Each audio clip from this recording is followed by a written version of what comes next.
దమస్కులో అననీయ అను ఒక శిష్యుడుండెను.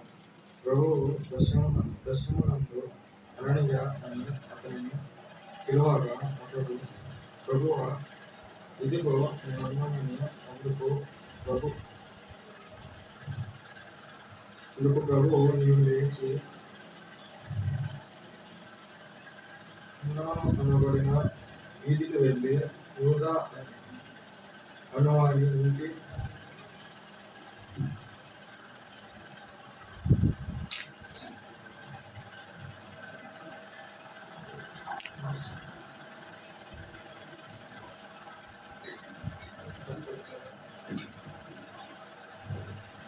దర్శనమునందు అననీయ అని అతనిని పిలువగా, అతడు, ప్రభువా, ఇదిగో నేనున్నానని అందుకు ప్రభువు, నీవు లేచి సిమ్యోననబడిన వీధికి వెళ్ళి యూదా అనువాడి ఇంట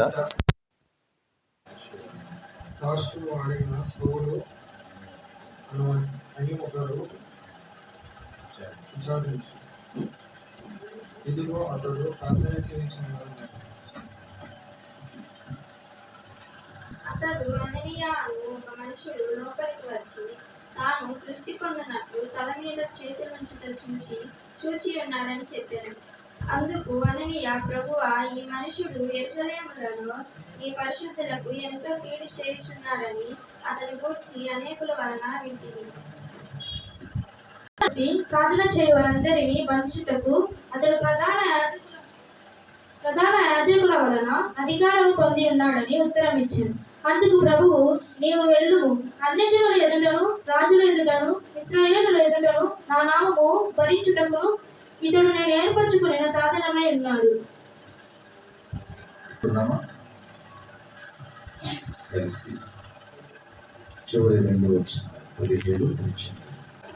అననీయ వెళ్ళి ఆ ఇంట ప్రవేశించి అతని మీద చేతులుంచి, సౌలా, సహోదరుడా, నీవు వచ్చిన మార్గములో నీకు కనబడిన ప్రభు అయిన యేసు నీవు దృష్టి పొంది పరిశుద్ధాత్మతో నింపబడినట్లు నన్ను పంపి ఉన్నాడని చెప్పాను.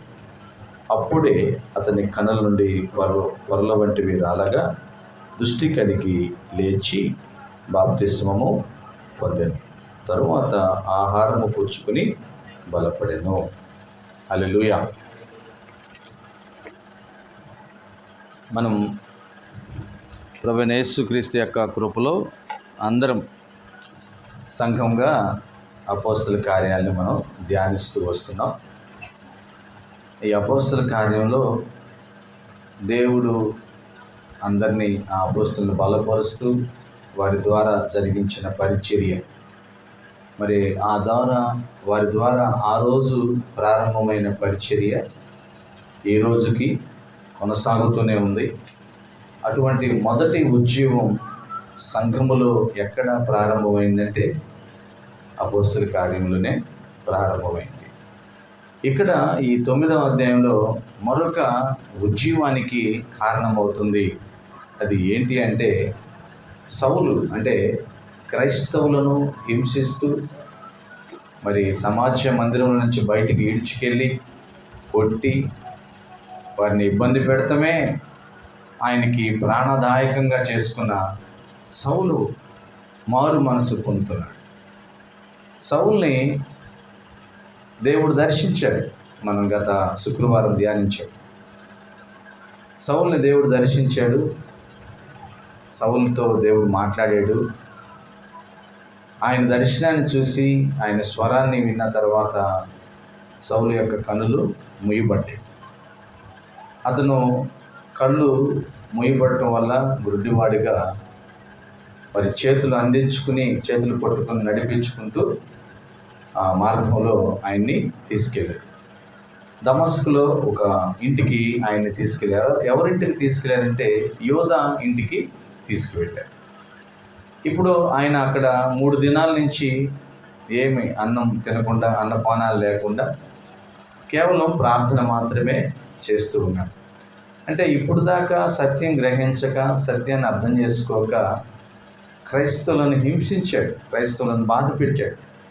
అంటే నాకు తెలిసిందే దేవుడు నాకు తెలిసిందే దైవమని, నేను నమ్మిన దైవానికి వీరందరూ వ్యతిరేకంగా ఆరాధన చేస్తున్నారు అని చెప్పి ఆయన కోపంతో అందరిని హింసపెట్టాడు. హింసపెడతామే కాదు, అధికారం తీసుకుని దమస్కు మార్గానికి వస్తున్నాడు. ఇక్కడ కూడా అనేక మందిని మరి బంధించాలని, హింసించాలని వస్తూ ఉన్నాడు.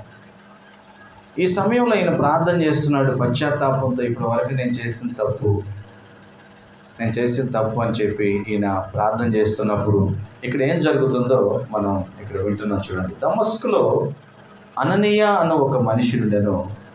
ప్రభు దర్శనం మందు అననీయ అని అతన్ని పిలువగా, దర్శనంలో అననీయకి దేవుడు కనపడుతున్నాడంట. అననీయ కూడా అక్కడే ఉన్నాడు. దేవుడు కనపడి అననీయ అని పిలుస్తున్నాడు. అననీయ అని పిలవంగానే అననీయ వెంటనే అందుకు ప్రభువా ఇదిగో నేనున్నాను అన్నాడు. వెంటనే దేవుడు పిలిచిన వెంటనే దానికి స్పందించాడు, దేవునికి ఉత్తరం ఇచ్చాడు, బదులుగా మాట్లాడు, అయ్యా నేనున్నానయ్యా అన్నాడు. అందుకు ప్రభువు నీవు లేచి తిన్నది అనబడిన వీధికి వెళ్ళి యోధా అనువాని ఇంట తార్షువాడైన సౌలు అనివాని కొరకు విచారించుము, ఇదిగో అతడు ప్రార్థన చేయుచున్నాడు. ఇక్కడ మనం చాలా జాగ్రత్తగా వినాల్సింది ఏంటంటే, అన్ని సమయాల్లో సౌలు ఎప్పుడైతే యేసుక్రీస్తుని దర్శించాడో అప్పటి నుంచి ఆయనకి దృష్టి అయితే పోయింది, కానీ ప్రార్థన అయితే ఆగల. ప్రార్థన చేస్తున్నాడు. ఎప్పుడు దాకా అంటే అననీయ వచ్చి అతని మీద చేతులు ఉంచేంత వరకు సౌలు యొక్క ప్రార్థన ఆగలేదు. ఇక్కడ దేవుడు అననీయతో ఏం చెబుతున్నాడు? ఇప్పుడు కూడా అతను ప్రార్థన చేస్తూ ఉన్నాడు. వాక్యం వింటున్న ప్రియ దేవుని బిడ్డలారా, మనము యేసుక్రీస్తుని తెలుసుకున్న తర్వాత మన జీవితంలో చాలా ప్రాముఖ్యమైనది ఏంటంటే ప్రార్థనే. అందుకే ప్రభువైన యేసుక్రీస్తు వారు ఆయన సువార్త పాఠాల్లో ఏమంటున్నాడు? అడుగుడి మీకు ఇవ్వబడును, వెతుకుడి మీకు దొరుకును, తట్టుడి మీకు తీయబడు. అడుగు ప్రతివానికి నేను ఇస్తాను అంటున్నాడు. మరి అనేక చోట్ల ఎలాగ అడగాలో కూడా మనకు చెప్పాడు, ఎలాగ ప్రార్థన చేయాలో కూడా ఉపమానాల్లో తెలియచేసాడు. అంటే దేవుని యొక్క ఉద్దేశం ఏంటంటే మనం నిరంతరం ప్రార్థన చేసేవారిగా ఉండాలి. ఇక్కడ సౌలు యొక్క ప్రార్థన తన పశ్చాత్తాపంతో కూడిందైతే మన ప్రార్థన అనేక మంది కొరకు ప్రార్థన చేసేవారిగా ఉండాలి. ఇక్కడ సౌలు యొక్క ప్రార్థన తన జీవితంలో ఇప్పటి వరకు గుడ్డితనంలో ఉండి అనేక తప్పులు చేస్తూ సత్యాన్ని గ్రహించలేకపోయాను ప్రభువా, నన్ను క్షమించు అని కన్నీటితో ప్రార్థన చేస్తున్నాడేమో. కానీ మనమైతే మన సహోదరుల కొరకు, మన చుట్టుపక్కల వారి వరకు, మన మంత్రుల కొరకు, రాజుల కొరకు ప్రార్థించేవారిగా ఉండాలి. అన్ని సమయాల్లో మన జీవితం ప్రార్థనకే అంకితం అవ్వాలి. నేను చాలాసార్లు మీకు తెలియజేస్తూ ఉంటాను, ప్రార్థన మన జీవితానికి, మన శరీరానికి వెన్నెముక ఎంత ప్రాముఖ్యమైనదో మన ఆత్మీయ జీవితానికి ప్రార్థన అంత ప్రాముఖ్యమైనది. వెన్నెముక లేకపోతే మనం నిలబడలేము, కూర్చోలేము, పడుకోలేము, ఏం పని చేయలేము. అంటే ఆత్మీయ జీవితంలో విశ్వాసకి ప్రార్థన కూడా అదే ముఖ్యమైనది. మరి ఈ మాటలు వింటున్న ప్రియ సహోదరుడా, మరి ఈరోజు ఇప్పుడు సమయం 7:45 అవుతుంది. మరి ఉదయం నుంచి ఎన్నిసార్లు ప్రార్థన చేసావు? నువ్వు ఎన్నిసార్లు ప్రార్థన చేసావు? ఎన్నిసార్లు ప్రభువుకు మొరపెట్టావు? ఏదో బాధలో ఉంటే ప్రార్థన చేయడం కాదు, రక్షణ లేని వారి కొరకు, అనేక మంది త్రాగుబోతుల కొరకు, అనేక మంది దేవుడెవరో తెలియక ఇష్టానుసారమైన జీవితాన్ని జీవిస్తున్న వారి కొరకు నేను ప్రార్థన చేసేటట్టుగా ఉండాలి. ఆమేన్. అందరూ చెప్దాం హల్లెలూయా, హల్లెలూయా. ఆయన అంటున్నాడు, నువ్వు వెళ్ళి తార్షువాడైన సౌలు అనువాని కొరకు విచారించుమో, ఇదిగో అతడు ప్రార్థన చేయుచున్నాడు. అతడు అననీయ అని ఒక మనుషుడు లోపలికి వచ్చి తాను దృష్టి పొందినట్టు తల మీద చేతులుంచుట చూచి ఉన్నాడు అని చెప్పాడు. సౌలు యొక్క ప్రార్థన ఎలా ఉందంటే, జాగ్రత్తగా వినాలి. దేవుడు దర్శించాడు సౌల్ని. ఇప్పుడు ఆయన ప్రార్థన ఎలా ఉంది? జరగబోయేదాన్ని చూస్తూ ఉన్నాడు ఆయన. ఆమేన్, హల్లెలూయా. ఇంకా కొంతసేపటికి నా దగ్గరికి అననీయ అనే వ్యక్తి వస్తాడు, నా మీద చేతులు ఉంచుతాడు, నా మీద చేతులు ఉంచినప్పుడు నేను దృష్టి పొందుతాను అని ప్రార్థనలోనే చూస్తున్నాడు. అట్లా ఎట్లాంటి ప్రార్థన అండి? మనం ప్రార్థన చేస్తున్నప్పుడు కూడా యేసుక్రీస్తు ఏమనంటే, మీరు పొంది ఉన్నారు అని నమ్మకంతో ప్రార్థన చేయండి. అంటే అవి మనకు దొరికిని, మేము పొందుకున్నామనే విశ్వాసంతో ప్రార్థన చేయాలి. ఇక్కడ సౌలు యొక్క ప్రార్థన ఎలా ఉంది? నాకు దృష్టి వచ్చింది, ఒక వ్యక్తి వచ్చి నన్ను ముట్టాడు, నా కోసం ప్రార్థన చేసాడని చూస్తున్నాడు దర్శనం అందు. హల్లెలూయా. ఎంత విశ్వాసంతో కూడిన ప్రార్థన కదా. ఆ మాటని మళ్ళీ దేవుడు అననీయకి చెబుతూ ఉన్నాడు. అందుకు అననీయ, ప్రభువా, ఈ మనుష్యుడు యెరూషలేములో నీ పరిశుద్ధులకు ఎంతో కీడు చేసి ఉన్నాడని అతన్ని గూర్చి అనేకుల వల్ల నేను విన్నానయ్యా. అయ్యా, మామూలుడు కాదయ్యా ఈ సౌలు. నీ పరిశుద్ధులందరికీ ఎంతో కీడు చేశాడు, హింస పెట్టాడు, ఆ లాక్కెళ్ళాడు, జైల్లో వేశాడు, బాధ పెట్టాడయ్యా. మామూలు వ్యక్తి కాదయ్యా. అంతేకాదు, ఇక్కడకును నీ నామమును బట్టి ప్రార్థన చేయవారందరినీ బంధించుటకు అతడు ప్రధాన యాజకుల వలన అధికారము పొంది ఉన్నాడని ఉత్తరం ఇచ్చాను. మామూలుడు కదా ఇతను.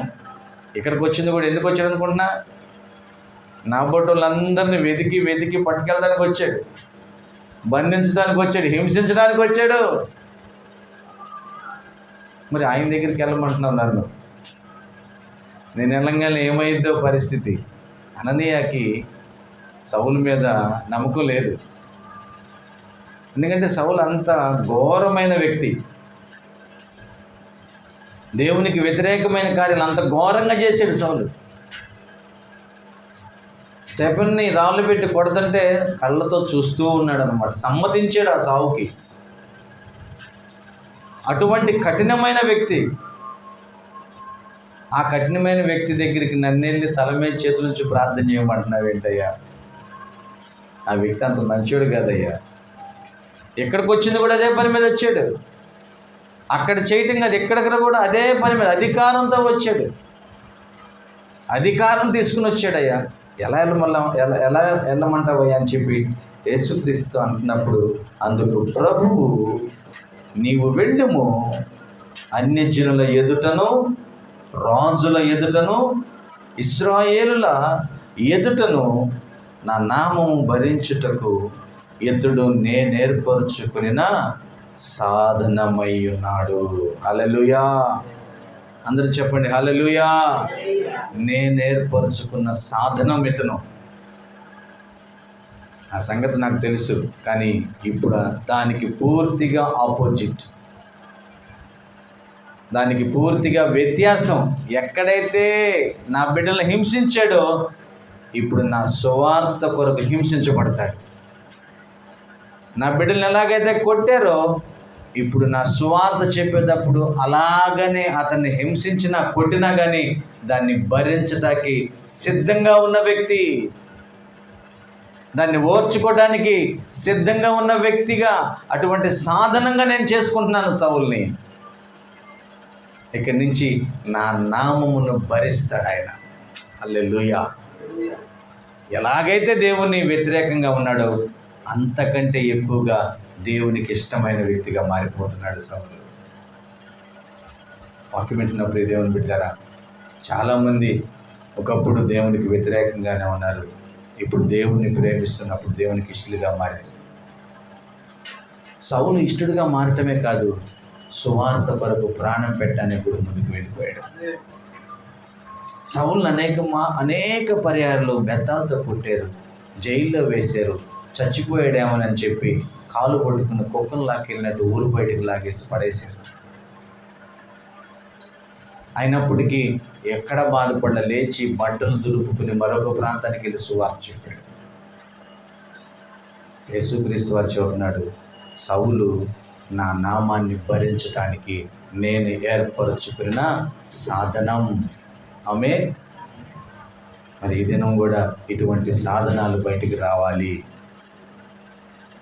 ఇటువంటి ఆయుధాలు, దేవుని చేతిలో ఆయుధాలు బయటికి రావాలి.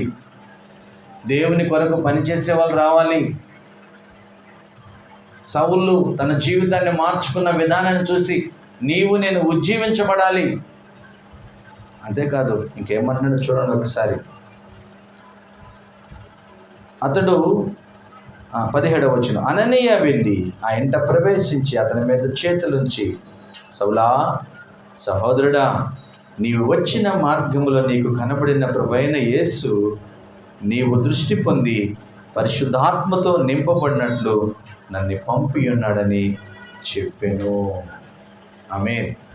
ఏమంటున్నాడు? సౌలా నా సహోదరుడా, నిన్నెవరైతే దర్శించాడో, నీతో ఎవరైతే మార్గంలో మాట్లాడాడో ఆ దేవుడు నీకోసం నన్ను పంపించాడు. ఎందుకు పంపించాడు తెలుసా? నీ మీద చేతులు ఉంచుతున్నప్పుడు నువ్వు దృష్టి పొందుతావు, అంతేకాదు పరిశుద్ధాత్మతో నింపబడతావు. హల్లెలూయా. ఇక్కడికి చెప్దాం హల్లెలూయా. నీవు పరిశుద్ధాత్మతో నింపబడతావు. ఇప్పుడు ఆ తర్వాత ఏమవుతుంది? అప్పుడే అతని కనుల నుండి పొరల వంటివి రాలగా దృష్టి కలిగి లేచి బాప్తిస్ము పొందిన తరువాత ఆహారము పుచ్చుకొని బలపడెను. వెంటనే ఎప్పుడైతే చేతులుంచి ప్రార్థన చేశాడో పరిశుద్ధాత్మను పొందుకున్నాడు. పరిశుద్ధాత్మ ద్వారా ఆ కనులకున్న పొరలు రాలిపోయి కళ్ళు తెరవబడ్డాయి. చూశాడు, దృష్టి కలిగి ఉన్నాడు. వెంటనే ఏం చేస్తున్నాడు? అయిపోయింది కదా పని అని వెళ్ళిపోయాడా? ఏం చేశాడు? బాప్తిస్మం తీసుకున్నాడు. ఆమేన్. హల్లెలూయా. వెంటనే బాప్తిస్మం తీసుకున్నాడు. ఆ తర్వాత ఆహారం తీసుకుని బలం పొందుకున్నాడు. సౌలు దేవుడు దర్శించినప్పుడు 3 దినాలు అన్నపానములు మానేశాడు. ఎందుకంటే ఆయన చేసిన వ్యతిరేకమైన కార్యాలను బట్టి దేవుని సన్నిధిలో పశ్చాత్తాపడి ఉంటాడు. బహుశా బాధపడి ఉంటాడు, ఏడ్చుంటాడు, కన్నీరు గార్చుంటాడు. దేవుడు ఆయన మొర విని దేవుడు సౌలుని పౌలుగా చేశాడు. సౌలుని తన చేతిలో ఆయుధంగా మార్చుకున్నాడు. ఆమేన్. ఆ పొరలు రాలిపోయినాయి. పరిశుద్ధాత్మతో నింపబడ్డాడు. ఎప్పుడైతే పరిశుద్ధాత్మతో నింపబడ్డాడు, విధేయత చూపించి బాప్తిస్మం తీసుకున్నాడు. ఈరోజు చాలామంది బాప్తిస్మం అంటే చాలా కష్టం, చాలా అది ఎప్పుడో చేయాల్సిన పని అనుకుంటూ ఉంటారు. సౌలు ఏమైనా లేట్ చేశాడా? ఏం లేట్ చేయలే. బాప్తిస్మం తీసుకున్న తర్వాత ఆయన సువార్త పనిని ప్రారంభించాడు. చూడండి, బైబిల్లో కూడా మీరు వెళ్ళి సర్వలోకానికి వెళ్ళి సర్వజనులు ఏం చేయండి? నాకు శిష్యులుగా చేయండి. ఆ తర్వాత తండ్రి యొక్క కుమారుని యొక్క నామంలో బాప్తిస్తాలు ఇవ్వండి. ఆ తర్వాత నేను మీకు ఏ సంగతులు ఆజ్ఞాపించానో వాటన్నిటిని వారికి తెలియచేయండి. ఈ 3 కార్యాలు మనం చేయాలి. ఈ 3 కార్యాలు నువ్వు చేయాలి. ఈ 3 కార్యాలు నేను చేయాలి. అప్పుడు భూమి మీద సంఘము కట్టబడుతూ ఉంటుంది. హల్లెలూయా. భూమి మీద దేవుడు తన సంఘాన్ని కడుతూ ఉంటాడు. సంఘం మనం కాదు కట్టేది, సంఘం దేవుడు కడతాడు. మనం చేయాలి. మనం బాప్తిస్మం తీసుకున్నామా? సర్వలోకానికి వెళ్ళి అనేక మందిని క్రీస్తుకు శిష్యులుగా చేయాలి. అనేక మందికి బాప్తిస్మములు ఇవ్వాలి. ఆ తర్వాత వదిలేయటం కాదు, ఆ తర్వాత దేవుని వాక్యాన్ని వారికి తెలియచేయాలి. ఎలా జీవించాలో నేర్పించాలి. మరి ఈరోజు ఈ మాటలు వింటున్న నీవు నేను ఎలా ఉన్నాం? ప్రార్థన చేసేవారిగా ఉన్నామా? మన ప్రార్థన నిరంతరం కొనసాగుతుందా? ఎప్పుడో మనకి ఇష్టం వచ్చినప్పుడా, లేకపోతే కష్టం వచ్చినప్పుడా? ఎప్పుడు మన ప్రార్థన? అన్నీ బాగుంటే దేవుడు కనపడ్డాడు, ఏదన్నా బాగోకపోతేనే దేవుడు కనపడ్డాడు. అలా ఉండాలా? ఎప్పుడు మనకు దేవుడు అవసరం అన్నాడు. ఆమేన్. హల్లెలూయా కదా. ఇంటికి మొత్తం వైరింగ్ అంతా ఇచ్చేసాం. ఎన్ని వైర్లు వేసి ఎన్ని బల్బులు పెద్ద పెద్ద బాగా వెలిగే రంగురంగులు పెట్టినా దాంట్లో కావాల్సిందేంటి? కరెంటు కావాలి, పవర్ కావాలి. పవర్ లేకపోతే నువ్వు ఎన్ని విలువైన బల్బులు పెట్టినా కానీ అవి ఎలాగో. మరి నా జీవితంలో అటువంటి పవర్ రావాలంటే ప్రార్థన చేయాలి, పరిశుద్ధాత్మతో నింపబడుతూ ఉండాలి, పరిశుద్ధాత్మతో ముందుకు సాగాలి. ఎప్పుడు మనకి పవర్ అంటే కష్టం వచ్చినప్పుడు పవర్ కావాలి, అప్పుడు కాదు. నిరంతరం దేవుని శక్తితో మనం నింపబడాలి. ఆమేన్. ఇట్టి కృప ప్రభువైన యేసుక్రీస్తు వారు మనందరికీ కలుగు చేయను గాక. ఆమేన్.